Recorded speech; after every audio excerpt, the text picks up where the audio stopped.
Have you been charged with a DUI in Wetumpka, Alabama Municipal Court? If so, all you have to do is call us to begin the conversation about your case in Wetumpka Municipal Court. You can reach us at 866-348-2889, or you can visit our website, alabama-DUI-attorney.com. We know the system in Wetumpka Municipal Court, and we can help you.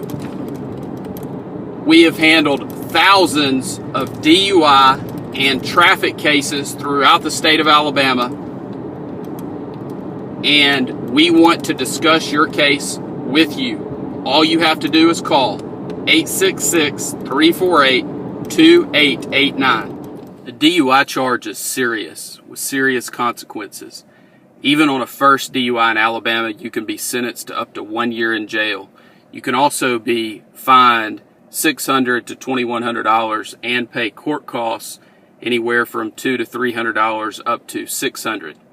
You can also have your license suspended for 90 days or revoked for a year, depending on the circumstances. And you can also be required to install an ignition interlock device on your vehicle if you meet certain criteria. And you could be required to attend the court referral program as well. We understand how you feel. We've represented 1,000+ people on DUIs and have handled thousands of cases throughout the state of Alabama. We know that you're scared. We know that you're anxious. We know that it is very, very difficult to decide which attorney to hire to represent you. The one thing that you need to know is that you definitely need an attorney to help you through the web of pitfalls that are out there, because DUI defense is very complicated if it's done correctly. It's just hard to know for you as a layperson exactly who to hire, or if what someone on the phone with you or who is conversing with you is giving you the correct information. There's some criteria that I suggest that you go through, and this, I believe, will help you in determining whether you're hiring somebody who is a DUI attorney rather than simply some attorney out there who will take your DUI if you hire them and pay them the nominal fee that they are going to charge. The first thing that I think that you should ask is whether the attorney is a member of the National College for DUI Defense. This is a very solid organization that has been around for many years and is focused on the education, training, and is information-based for attorneys to learn about and practice and network and connect with other attorneys who primarily handle drunk driving cases. It's very important, if you are seeking out the best representation and if you are seeking out the best result on your DUI, that the attorney that you hire is a member of the National College for DUI Defense. The second item that is a necessity, in my opinion, is that the attorney that you retain to help you with your DUI case in Alabama is certified per NHTSA, which is the National Highway Traffic Safety Administration, to administer standardized field sobriety tests. These are the same tests that you were asked to perform on the side of the road. It's very important that the attorney that you hire is trained in these tests and is familiar with these tests, because as I'll go over in just a minute, there are many, many issues and items that you can spot if you're trained in these tests and you're trained what to look for. You're going through the same training that the officers go through during their certification process. And it's not just about the tests, it's about the arrest process. It's about the phases of the arrest process, the vehicle in motion phase, the personal contact phase, the pre-arrest screening phase. You know, there are most attorneys out there that are unaware of those issues that they need to be looking at to determine whether there is a legitimate legal argument, or it will help them to uncover a factual argument in your case in order to get you the best result possible. You also need someone who is very experienced and well-versed in the driver's license aspect of your case. There are lots of folks out there that are unaware of the specifics about driver's license issues associated with DUI.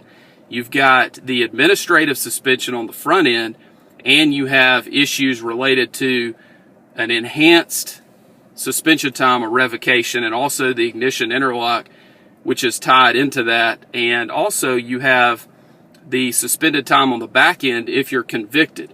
There is very, very, very specific and detailed and complicated aspects of the driver's license portion of a DUI, and there are a lot of folks out there that are handling DUI cases that are unaware. And it's sad to see that, because there's a better way to do it. And that's the reason that I believe those criteria will help you get to someone that can give you the best result possible and that can help you in navigating these pitfalls that are out there, because there are many, many out there, and they get worse and worse as the legislature continues to modify the DUI statute. There are people out there that get arrested for DUI, and you refuse the test, but you know that you were drunk, impaired, whatever it might be. And there are also people out there who submitted to the test and they're well over 0.08. They may be a 0.16, 0.20, 0.25. Those people out there need to know that pleading guilty is not their only option.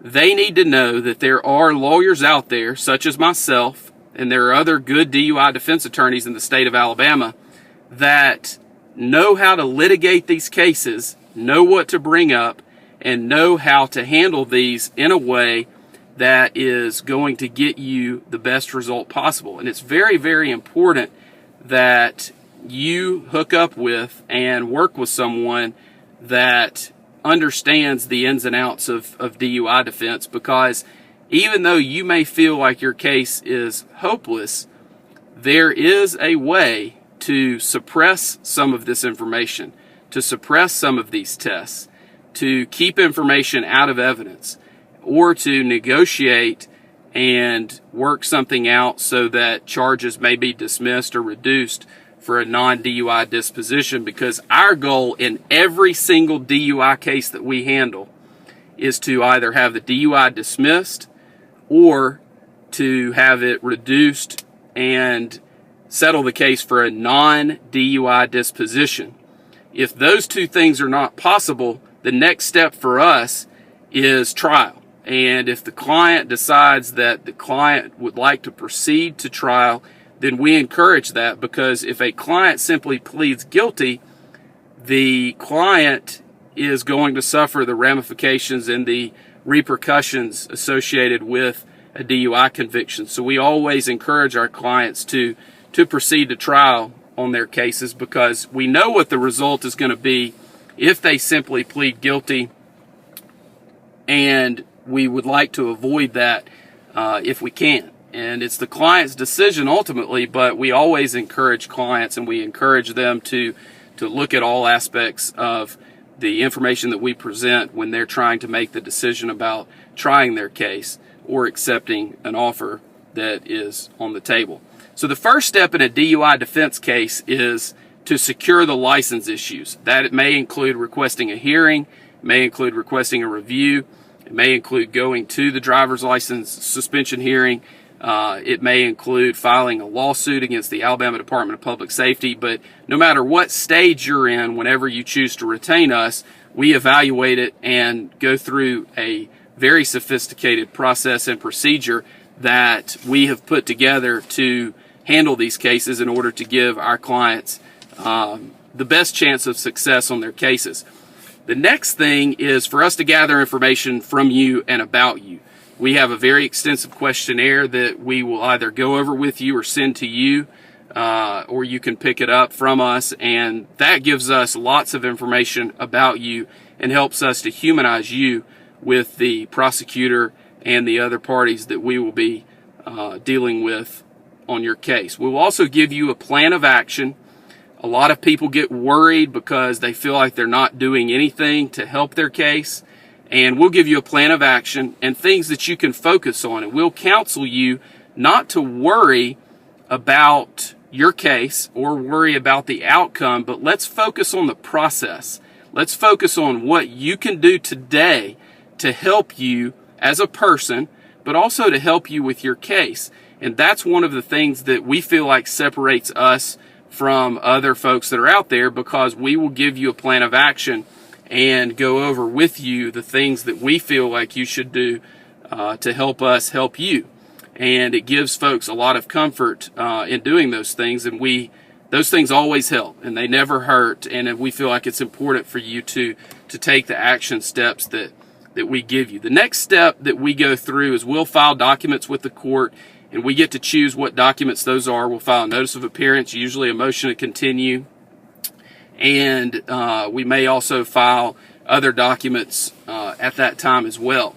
Depending on where we are, we will then decide at what point in time we need to file discovery motions, and we look at those based on a court-by-court basis and also a case-by-case basis, depending on what the issues are and depending on whether that may help our case at that point or might hurt the case. And of course, we don't want to do anything that could be detrimental to your case at that time.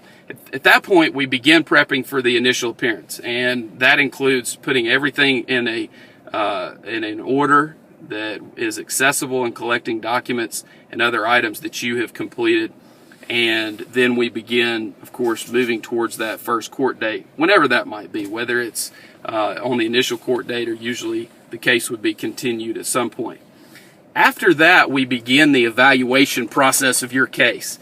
We look at every single aspect of DUI defense in order to give you the best result possible. We look at any defense that might be available that is out there. If there was an accident, most people think that an accident case, they think this: I had an accident, I was impaired, I'm guilty, I need to plead guilty. And that could not be further from the truth. Accident cases are very, very tough for the prosecution, and there are a lot of folks out there handling DUI cases that are unaware of that. They just don't know the ins and outs of the accident issues in a DUI case. The other issues that we look at are actual physical control. Were you in actual physical control of the vehicle? Were you sitting in a parking lot? Where were the keys? Was the vehicle operable? Those are things that we need to look at in every single one of our cases that involve those issues. We also look at the private property DUI issues. We also look at anonymous tip issues. There's been some recent cases that have come out that are not good for the defense on those type issues. However, there are still arguments that can be made, and there's still a burden that we feel like the prosecution must meet anytime there's an anonymous tip issue on a DUI case. We also look at issues about whether you were asleep at the wheel, whether there were passengers, whether there are other issues associated with actual physical control, whether you're on private property. What are the issues associated with how the officer got to you where you are? We have a lot of cases where people pull over and they're asleep in a mall parking lot at night, and we want to know all of the facts associated with those aspects so that we can make sure that the arrest process was done properly by the officer. We also look very carefully at whether there was a blood test performed. There are many folks out there who assume that a hospital blood test is reliable and is one that should be looked at closely as one that is foolproof as far as introduction into evidence and that it comes in every time. And the answer to that is absolutely not. The hospital blood testing process for blood alcohol content is definitely not something that is or should be relied upon, because the testing is not valid, it's not scientifically reliable, and should not be admitted into evidence in our opinion. We also look at the process that a state trooper may have had blood drawn at the hospital provided to him, and he uses the blood kit and sends it to Alabama Department of Forensic Sciences in order to have the blood tested there. Those tests are much more accurate, we feel like, but there are still many processes and procedures such as chain of evidence and other items that must be followed very closely in order for that to come into evidence and be reliable. We also look at any issues that are associated with your case related to the Draeger breath test and any issues that come up there, whether it's the 20-minute deprivation period, whether you may have had mouth alcohol, whether you burped or belched during the 20 minutes prior to the test. There are implied consent issues where you provided proper implied consent warnings associated with the suspension of your license if you choose to refuse the test. And all those are issues collectively that we look at when determining whether a breath test that you submitted to and that ultimately provided a result that was printed on a certificate of breath alcohol analysis, and whether that should come into evidence under the rules of evidence or under the statutory guidelines that must be strictly complied with under Alabama case law in order to just come into evidence without them having to go through the normal process for scientific evidence to get that into the evidence of the case, whether in front of a judge or in front of a jury. We also look at whether the stop of your vehicle or the initial encounter with you was done in a way that is legal and that is constitutional. It's very important to look at that, because if there was no reasonable suspicion of violation of the law, then the officer should not have pulled you over. And if we can prove that, then we can likely have all evidence that may be admitted or that was collected against you suppressed. And if that's the case, then we would win the case based on the state or the city not being able to prove their case. We also look at all of the medical defenses available, whether you have GERD, whether you have dentures and there was alcohol that was collected within the dentures, whether you had recent dental work done. There are a lot of medical issues, whether you have diabetes. There are many medical issues that come up, and we always go through that and make sure that those defenses don't apply. And if they do apply, then we work those up and make sure that we have gone through them properly with you and presented those defenses on your behalf. We also look at the UTTC, which is the traffic ticket, the complaint against you, to make sure that there are no issues related to that as well, such as municipal ordinance issues, if there are issues related to the code sections cited, whether it's proper, and whether they have your proper information on the UTTC or not. We also go through and determine whether you requested an independent test, and if that was handled properly. We look at any roadblock issues that may come up, if a roadblock was the cause of the initial encounter.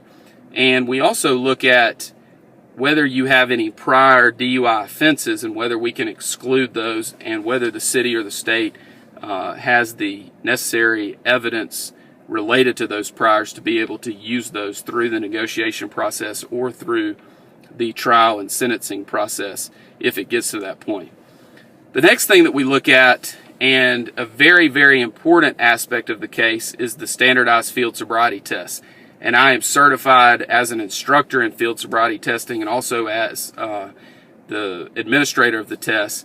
And going through that process and reviewing, hopefully, a videotape, definitely the trooper or the city officer's notes related to the field sobriety testing, the process that they have to go through in order to come to a decision to arrest you for DUI is one that has to be followed closely, because otherwise they are simply going through the motions and not doing it properly and arresting you not based on sound evidence or based on logical conclusions from their observations, but just running through the motions so that they can get to an arrest at the end. We want to make sure that that is not happening and that things are not being done that are in violation of your rights and in a way that is not standardized. We want to make sure they gave you the proper instructions, make sure that they looked for the proper clues, make sure that they scored the test correctly. It's very important that those items are looked at